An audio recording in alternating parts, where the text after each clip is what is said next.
മധ്യപൂർവ്വദേശത്ത് സമാധാനത്തിനു വേണ്ടി നിലകൊള്ളുന്നുവെന്ന് അവകാശപ്പെടുമ്പോഴും അമേരിക്കയുടെ നീക്കങ്ങൾ യുദ്ധഭീതി വർദ്ധിപ്പിക്കുന്നതാണ്. ഇറാൻ-ഇസ്രായേൽ സംഘർഷം 6ാം ദിവസത്തിലേക്ക് കടക്കുമ്പോൾ ഇസ്രായേലിനെ സൈനികമായി സഹായിക്കാനുള്ള നീക്കങ്ങൾ അമേരിക്ക ആരംഭിച്ചതായാണ് രാജ്യാന്തര മാധ്യമങ്ങൾ റിപ്പോർട്ട് ചെയ്യുന്നത്.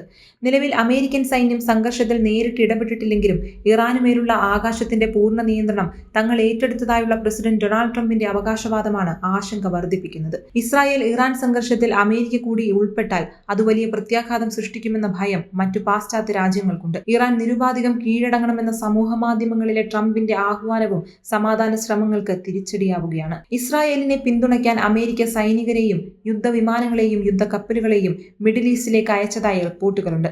നാവികസേനയുടെ ഭാഗമായ USS നിമിറ്റ്സ് എന്ന വിമാനവാഹിനി കപ്പൽ കഴിഞ്ഞ ദിവസം തെക്കുകിഴക്കൻ ഏഷ്യയിൽ നിന്ന് സംഘർഷ മേഖലയിലേക്ക് പുറപ്പെട്ടിരുന്നു. വിയറ്റ്നാമിൽ കപ്പലിനുള്ളിൽ നടക്കാനിരുന്ന സ്വീകരണ പരിപാടി റദ്ദാക്കിയാണ് പശ്ചിമേഷ്യ ലക്ഷ്യമാക്കി USS നിമിറ്റ്സ് നീങ്ങുന്നത്. 5000 സൈനികരെയും യുദ്ധവിമാനങ്ങൾ ഉൾപ്പെടെ 60ലധികം വിമാനങ്ങളെയും ഉൾക്കൊള്ളാൻ കഴിയുന്ന നിമിറ്റ്സ് US നാവികസേനയുടെ ഏറ്റവും പ്രബലമായ യുദ്ധക്കപ്പലാണ്. ഇതുകൂടാതെ യുദ്ധവിമാനങ്ങളും വെളിപ്പെടുത്താത്ത പല താവളങ്ങളിലും വിന്യസിച്ചതായി റിപ്പോർട്ടുകളുമുണ്ട്. അമേരിക്കയുടെ ക്ഷമ കുറഞ്ഞു വരികയാണെന്നും ഇറാന് ട്രംപ് മുന്നറിയിപ്പ് നൽകിയിരുന്നു.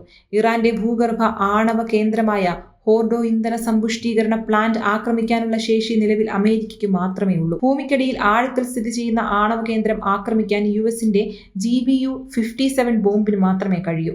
13,600 കിലോഗ്രാം ഭാരമുള്ള ഈ ബോംബ് ഭൂമിക്കടിയിൽ ആഴത്തിൽ തുളച്ചുകയറി വലിയ നാശനഷ്ടങ്ങൾ സൃഷ്ടിക്കും. അമേരിക്കയിൽ ആയുധശേഖരത്തിലെ ഏറ്റവും ഭാരം കൂടിയ ബോംബാണിത്. B-2 സ്പിരിറ്റ് സ്റ്റെൽത്ത് ബോംബർ വിമാനം ഉപയോഗിച്ച് മാത്രമേ GBU-57നെ വീഴ്ത്താൻ കഴിയൂ. നിലവിൽ സംഘർഷ മേഖലയിലേക്ക് B-2 വിമാനങ്ങൾ വിന്യസിച്ചിട്ടില്ലെങ്കിലും ഇതിനുള്ള സാധ്യതകൾ തള്ളിക്കളയുന്നില്ല. ഇസ്രായേലിനെ US നേരിട്ട് പിന്തുണച്ചാൽ B-2 സ്പിരിറ്റ് സ്റ്റെൽത്ത് ബോംബർ വിന്യസിക്കുന്നത് പരിഗണിക്കുമെന്ന സൂചനകൾ ഇസ്രായേൽ മാധ്യമമായ ടൈംസ് ഓഫ് ഇസ്രായേലും റിപ്പോർട്ട് ചെയ്യുന്നുണ്ട്. Subscribe to One India and never miss an update.